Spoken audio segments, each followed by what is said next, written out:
Hello and welcome into episode number 10 of the On the Farm podcast. I'm T.J. Mathewson, joined alongside the brains of this podcast, Jeremy Buch, and we have a special guest here tonight. Our little Padres analyst, Jacob Rosenfarb, will be joining us as we go over the NL West top 30s tonight. So NL West, not the most glorious. Also, another thing to touch on before we get to the NL West, we did have the pleasure of we didn't exactly announce this last week, I believe, but we got to interview Diamondbacks' top prospect, Jon Duplantier. We have that full interview. We'll be posting it on our SoundCloud and on our YouTube when we get the chance. So be sure to be on the lookout for that. He was an absolute class act, a pleasure to talk to. We'll touch on him a little bit more when we get into the Diamondback system. Speaking of that Diamondback system, that's where we're going to start, and that's a guy I want to highlight first. I mean, what a story coming out of Rice. I mean, he mentioned in his interview to start he wanted to play, he had offered to play quarterback at Yale, decided to go to Rice instead and pitch, and I mean, I think he made the right decision and ended up getting drafted in the third round, 89th overall, won MLB Pipeline Minor League Pitcher of the Year. So, I mean, dude made it work in his first full professional season, and the only way he's got to go from here is up because he's got everything working for him, bouncing back from injury after only pitching one inning as he debuted as a professional back in 2016, was able to stay healthy all of 2017, and kind of looks to do more of that in 2018. Yeah, I agree. He's awesome. I'm going to go for somebody different here. I'm going to go with Marcus Wilson. He was drafted in the competitive balance round 69th overall in 2014. He's 6'3", 175. He's pretty average when it comes to hitting and power, but he's an above-average runner. He fields above average despite his only 50 grade. But he was in A-ball last year, hit 9 home runs, 54 RBIs. He walked 55 times, stole 15 bases, and had a 295 average with a 383 on-base percentage and a 446 slugging. Again, he's never going to wow you, but I think he's just a nice fourth outfielder to be on a major league roster. His ETA is 2020, but I think he can make it up before that. He's currently ranked 5th in their system, and I see a pretty bright future for him in the D-backs organization soon. Yeah, absolutely. So those two guys, look out for the Diamondbacks. Moving on to the Dodgers. I'm picking really highly touted prospect out of the Dodgers system, Alex Verdugo, outfielder drafted in the second round of 2014 out of high school, number 33 overall prospect in baseball and the 10th best outfield prospect in baseball. His ETA is this year, and I honestly wouldn't be surprised if he's up before June for the Dodgers, especially if there's more injuries, especially to their outfield. So, dude, in 117 games last year in AAA Oklahoma City, just raked. 314 batting average, 389 on-base percentage, 436 slugging percentage. You probably want to see that a little higher from an outfielder, a little more power. On the season, only 6 home runs, 62 RBIs. He did have a 52 walks to only 50 strikeouts, showing a very advanced eye at the plate and really cutting down his strikeouts. So if he can keep those strikeout and walk numbers while bringing up the power numbers, he's just another special prospect to come through the Dodgers system. Yeah, I agree with TJ. I think he's up fairly quickly because I'm not the biggest Jock Peterson fan, and I don't see him lasting in any kind of starting role. I want to highlight guys that are kind of underappreciated in their system. Edwin Rios being one of them. He's currently set to start in AAA. He's a first base, third base outfield prospect, so he's kind of one of those bigger utility guys. A 6th-round pick in 2015. His ETA is, again, this year in between AA and AAA last year. 309 batting average, 362 on base, and a 533 slugging percentage. Had 24 home runs and 91 RBIs between both levels. He hits well against lefties and righties and has very, very nice bat speed.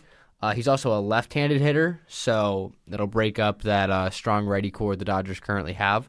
But I think that long-term he could definitely make an impact this year. He's not a runner at all with a 20 run grade, but overall I think he could be a big impact guy.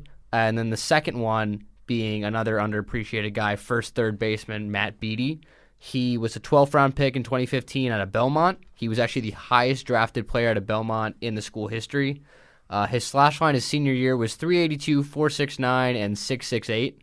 And he obviously signed with the Dodgers after that. His ETA is 2019 next year, but I think he probably has another opportunity to be on the team. Obviously, the Dodgers have had an injury history just around their team, and obviously guys coming up and down. So I think he could definitely make an impact. He has an above-average hit category. He's not a big power guy, but he does hit for high average 326 in Double-A, and I got to watch him out here in the fall league and in spring training a little bit. That has not slowed down at all. So moving on to the Rockies system. So Rockies, as of late, have had a great run of young pitching. Kyle Freeland, John Gray, to name a couple of those guys in the rotation that are currently in the major leagues. I'm going to talk about a guy who's he's lower down in the minor leagues, only an advanced A-ball. Peter Lambert, second-round pick in 2015 from the Rockies. His ETA is 2019. Last year, he pitched in some tough environments, including the California League, which is a very hitter-friendly league.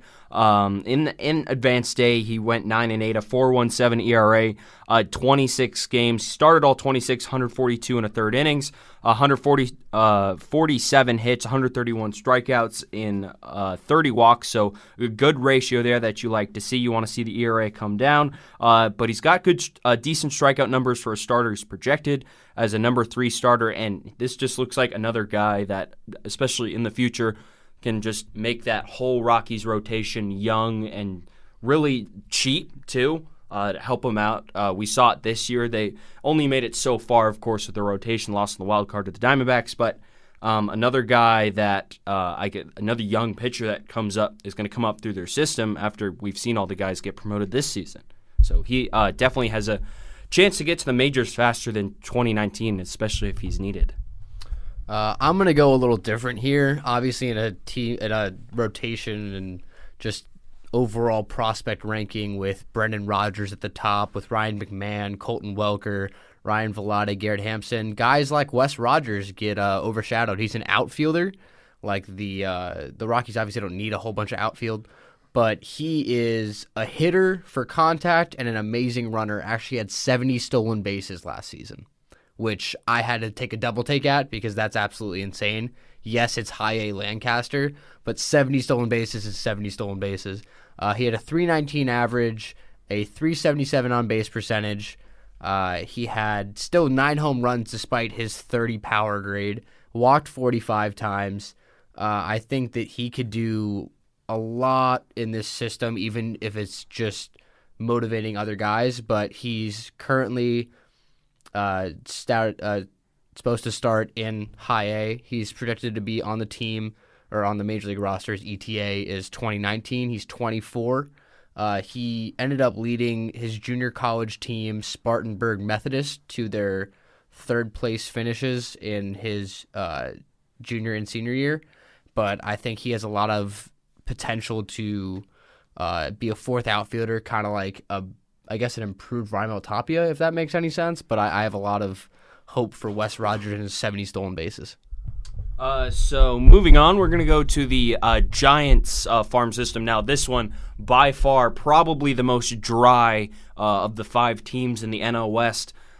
They've had quite a dry system for quite a while now, so not a lot to look out. One of the guys I'm going to highlight, Steven Dugar, I think that's how you say his name, 2015 6th round draft pick from the Giants, 24 years old, 6'2", 189. He's an outfielder, so and looking at his AAA numbers, where last year in the PCL, Sacramento hit only 261 with 370 on base percentage, 413 slugging percentage. You like to see those walks up there, although it was a bit of a limited sample size. He's not hitting for a ton of power across the only 44 games last year he played. He made the jump from high A to AAA last year, but 44 games, hit 6 home runs. So it would be nice to see him get expanded a little bit more over a full season. It says he's going to arrive in the Giants this year, which I 100% believe, because I believe the Giants are destined for 90-plus losses, which means they'll be playing their young guys in the outfield, trying to get him some more growth in there. But Steven Duger, one of the guys I'm going to highlight from the Giants. Oh, God, this just shows what a team's mentality and a fan base can do to a farm system, because the Giants, I don't think since 2008, 2010, have really cared about their farm system all that much. Obviously, they've brought up guys, and Joe Panic was a guy they ended up bringing up through the system, but there's not like that emphasis anymore. And it's very, very evident with Chris Shaw, who I just consider a strikeout machine, and Aramis Garcia, who I consider just a below-average catcher. But the two guys I'm going to highlight are both guys that are currently in the rookie league. Both of them were draft picks from this year, one being Heliot Ramos. He was hitting .348 with a .404 on-base percentage and an OPS over 1. He was in high school. At first, he was drafted out of high school, 18 years old, 6'2", 185. His ETA is 2021, so they got plenty of time to develop him. And this kid is absolutely amazing.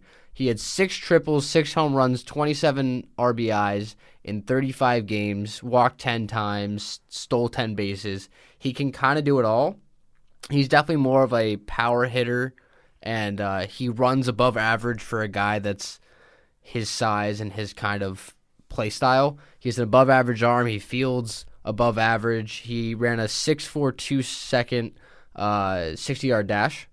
And I think that he can just make a huge difference on this team long term, as you said, with the outfield troubles they've had.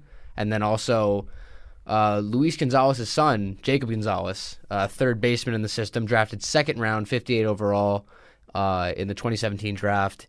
He's definitely more of a hitter than a defender, but I think that if he can just get a little bit better defensively after giving up his commitment to Texas Christian before signing with the Giants, I think make a long-term impact. He's also 2021, so it's just two guys that could be future cornerstones of your team. And yeah, I'm going to call them both cornerstones. I think they both have the potential to do that, and it'll be fun to watch both of them grow in this kind of barren system. So now we're going to go to the 5th of 5 teams in the NL West, the Padres system. And for this, we're going to bring on our good friend Jacob Rosenfarb for this. And Jacob, I'm going to hand the mic to you and let you say what you're most excited about for this Padres system. Maybe someone that we're not looking out for, or just some guys you just want to talk about that are just great. I mean, I love any chance to talk about this Padres system. This is the best Padres system since I've been a fan with, the last 15-odd years. So this is really exciting. I think everyone knows about Tatis and Gore. I think they're going to be future cornerstones. But Luis Urias, I think, is a little underrated almost. I think he is a great pure hitter. He's going to be that middle, top of the order sort of bat, I think, for years to come in the Padres organization. Him and Tatis with that double play threat, I think that's going to be something really fun. He raked this spring. He spent a fair amount of time with up in the major league camp, and he really impressed. Last season with Double A, he hit .298 with a .398 on base percentage. He had more walks than strikeouts. This kid's going to be phenomenal. On the pitching side, I'm still really high on Espinoza, on Anderson Espinoza. Padres got him from the Red Sox 2 seasons ago for Drew Pomeranz, and at the time it felt like a fleece. And even now even after the Tommy John, I'm still high on him. I still think he can be an ace in the system, or even with a number 2 behind Gore. He still has electric stuff. He obviously needs to recover. I think he's going to be out all of 2018, which is obviously a shame. But going forward, he's still really young, and he still has electric stuff. And there's a reason scouts fell in love with him. I just want to touch on 2 more guys. Obviously, Jacob, you know plenty about that system, and it's definitely, there's a reason it's top 2. There's just so much depth in the system. But there are 2 guys actually back-to-back in the rankings. One being a left-handed pitcher in Joey Lucchesi. He's right now unassigned. He was pitching in Double-A to end the year last year. He's 24. He's 6'5", 204, drafted 4th round, 114th overall in 2016. His ERA is for next year, but I could actually see him coming up as a September call-up this year. I think that his stuff, I was able to watch him actually in a spring training game and just kind of watch his highlights. He went 11-7 with a 2.20 ERA, 139 innings, 148 strikeouts, an opponent average of 200 even. I just think that he has the stuff to make it work. A 60-grade fastball with a 55 curveball, 55 changeup, and 55 control. So he can obviously use those pitches at will and can make you pay. The other guy is Franchy Cordero. Not like they need another outfielder, obviously, with Will Myers and Manny Margot and Perella, I think, is going to start the year. But Franchy Cordero is my other guy because, I mean, the inside the park home run in spring training. He was signed out of the Dominican Republic for $175,000 in 2011, which, I mean, like, when I look at some of these signings, I'm just like, how is it that low? Like, when guys this good get signed for that little. His ETA is this year. Obviously, he's dealing with, is it a groin injury? Something leg related. He's starting the season on the DL though. Yeah, so I think that he'll probably get some time with AAA and then obviously come back up. He's 23. I mean, 70 run grade, 55 arm, 55 field. He still, despite having an under 50 hit grade, hit 326 and had 17 home runs, 64 RBIs. He does have a strikeout problem a little bit, 118 strikeouts in AAA last year, but I think that can be improved upon.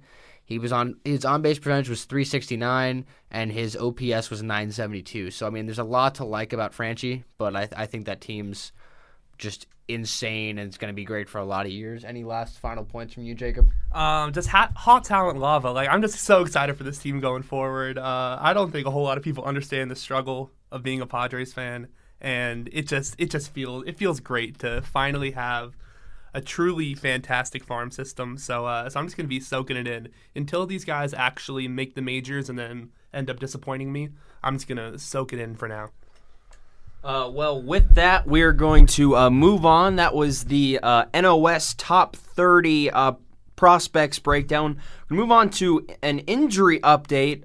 A's number one prospect, A.J. Puck, who earlier on last week got sent to the DL with bicep soreness, and the A's were just precautionary and like, all right, we're just going to keep on there, shut down for a couple weeks, see if it goes away.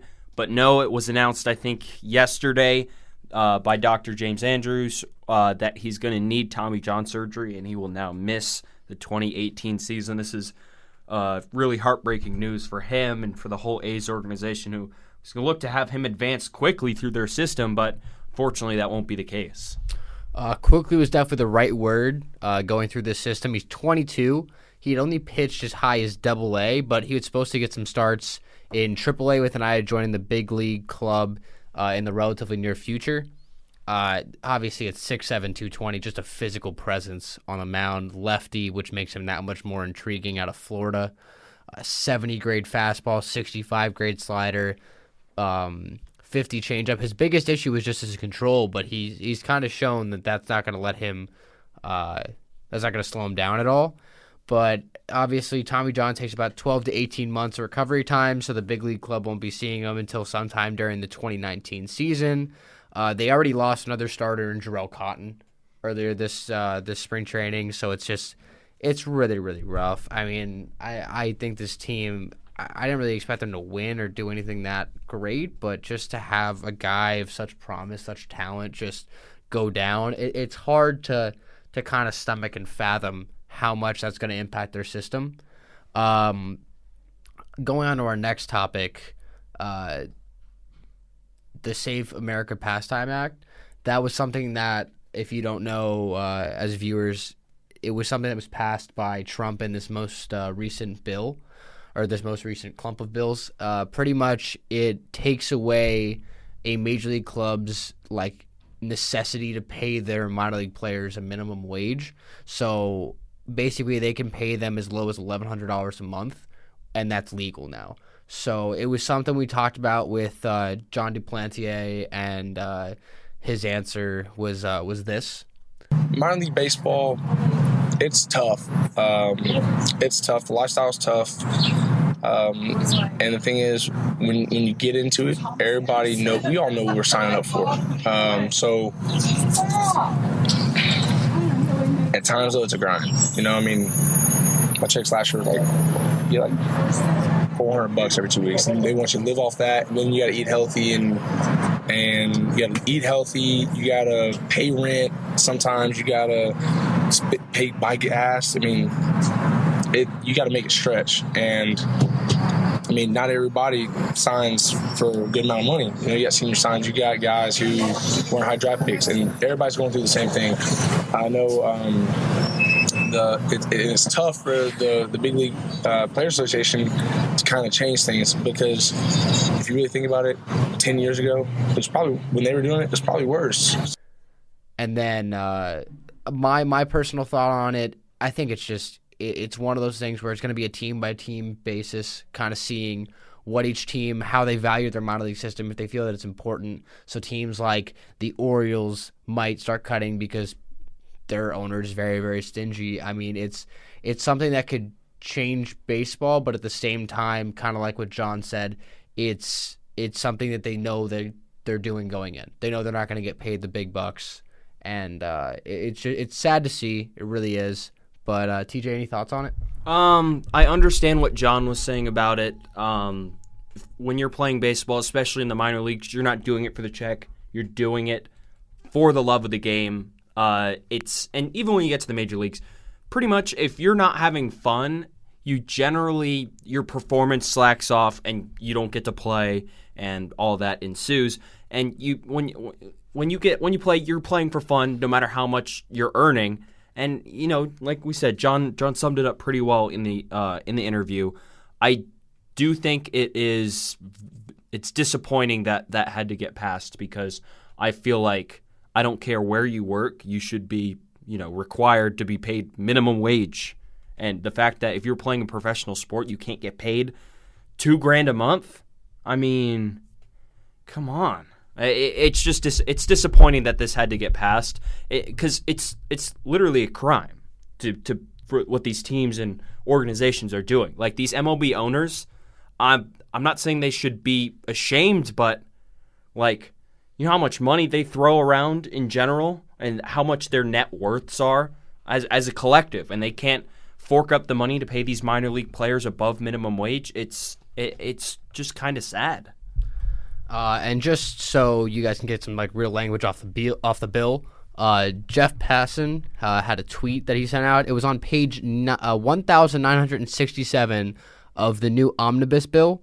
That's an amendment that exempts minor leaguers from a federal labor law, and basically it says, let me find the wording here, at a rate that is not less than a week's salary equal to the minimum wage under Section 6A for a work week of 40 hours. So obviously, players are going to be, it says irrespective of the number of hours the employee devotes to baseball-related activities. So a guy could be studying film, be in the room, be pitching.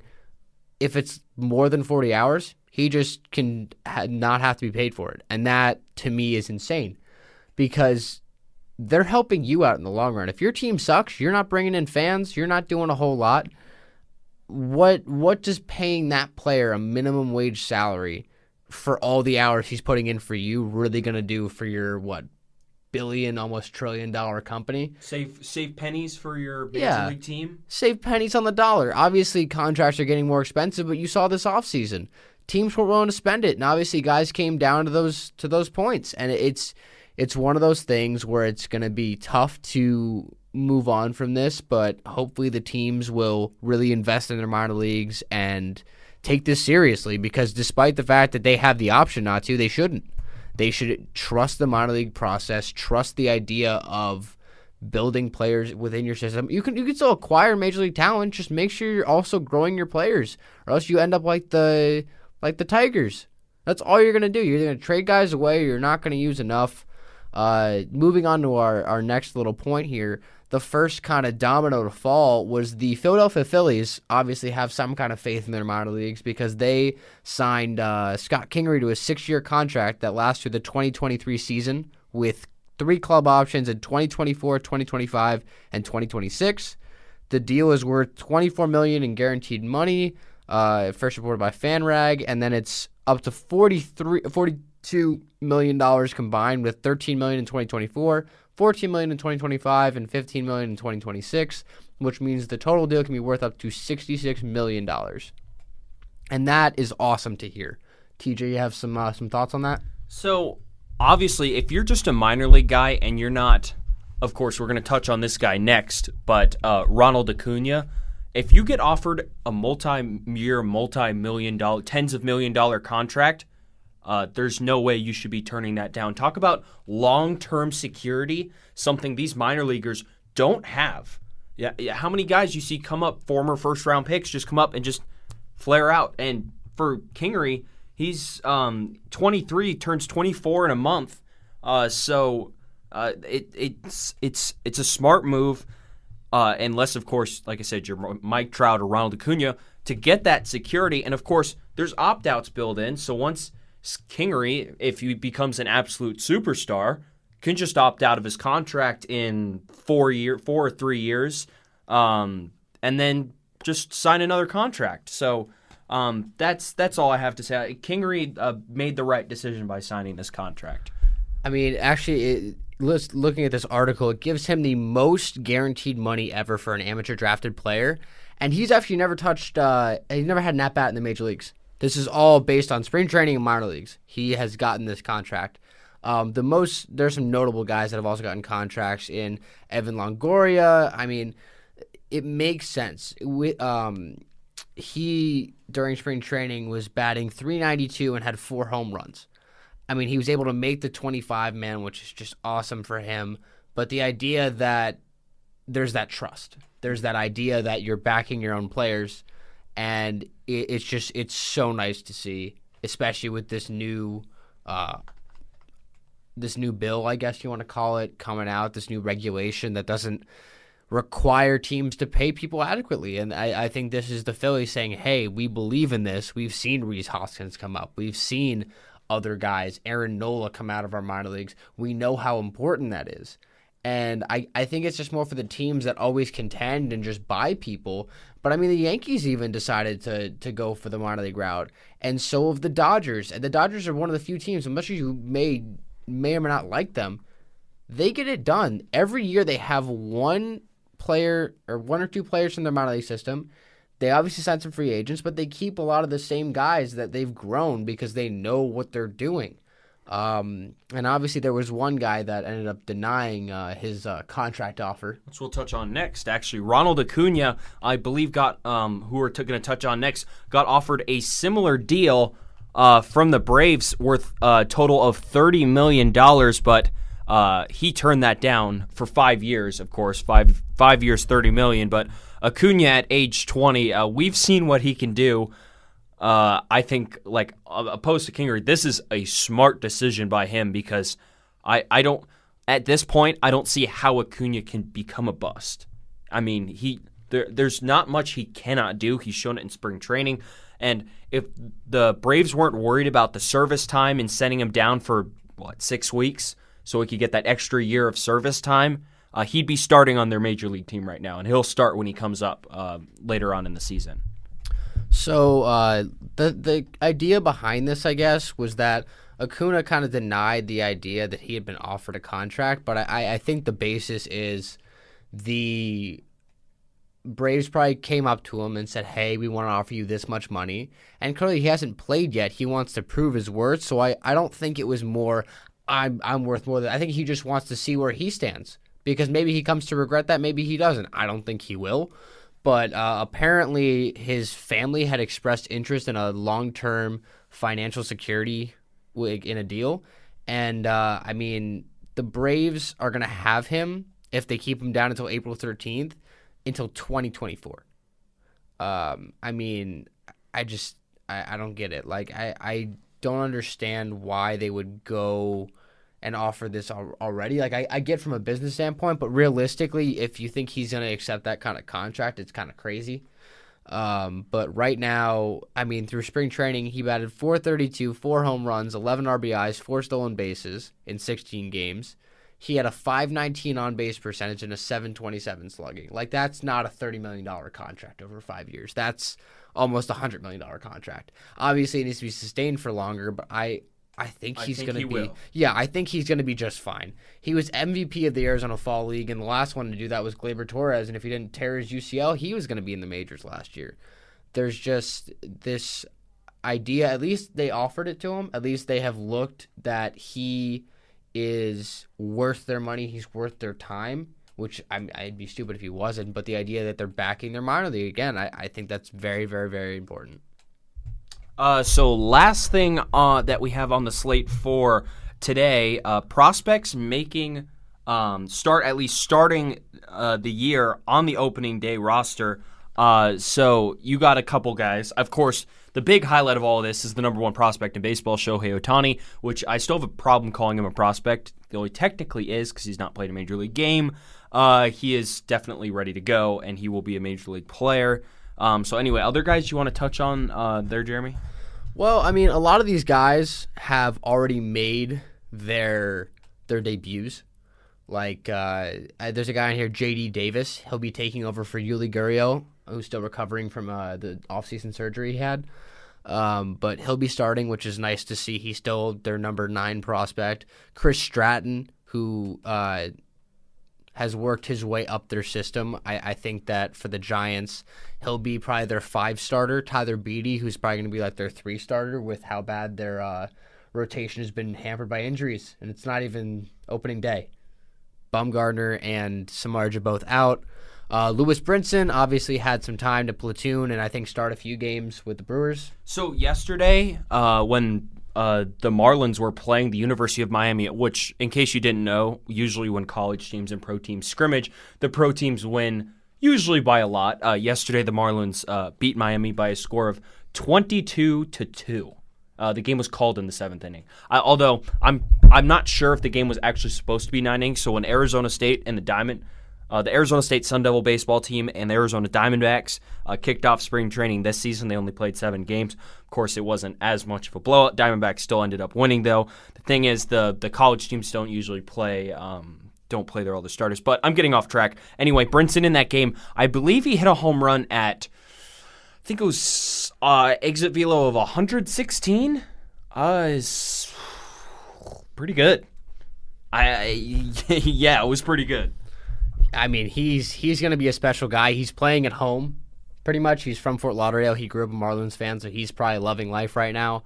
Tyler Mahle, his brother Greg already cracked the majors with the Angels.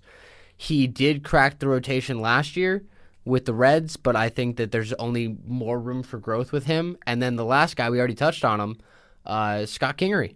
He was able to make the 25-man roster. I think that he ends up starting over Cesar Hernandez after a week. Realistically, I don't think that he's got it for that long, that secure job. And then one more guy, Colin Moran for the Pirates, part of that Houston trade. He'll be their day 1 third baseman because, I mean, he's one of those guys where he proved it in spring training. They're going to give him the start. There's not a lot of veterans that they really want to put there. David Freese wasn't going to start there day 1. So, I mean, it's nice to see that prospects are starting to make their way up. And obviously, Willie Calhoun will probably be up soon, minus the service time. Acuna, like we mentioned. Just some guys coming up. And then just one more thing we're going to touch on. The National High School Invitational is actually going on now. And there are a few big draft prospects, one being Matthew Libator. And on day 1, just the numbers we're looking at right now, 7 innings pitched, 2 runs off of 1 hit, 1 walk, 1 hit by pitch, 10 strikeouts, 101 pitches, 63 strikes, 7 groundouts, 5 flyouts, and a first pitch K, 16 of 26 at-bats. And he's the number 3 on the preseason top 50 for the draft. I mean, if that doesn't sound like a major league stud, I don't really know what else does. Okay, obviously he's got a long way to go. He's a senior in high school right now. But looking at that stat line, the only reason the opposing team scored a run off him is because he allowed them to. Pretty much with the walk and the hit by pitch, and it seemed like he was around the plate a little bit, not exactly 100% in the zone, 100 pitches, 60 strikes. You probably want to see it closer to the 75, 80 range. But otherwise, I've watched his tape. You've shown me his stuff. The dude's got an electric curveball, and he's got a good fastball from the left side. That is everything an MLB team would want. It's just impressive to watch. And when I say major league guy, I'm just really, really big on him. Obviously, we're going to touch on draft coming up pretty soon. I mean, it's almost 2 months away in June. So a lot of stuff, a lot of intrigue.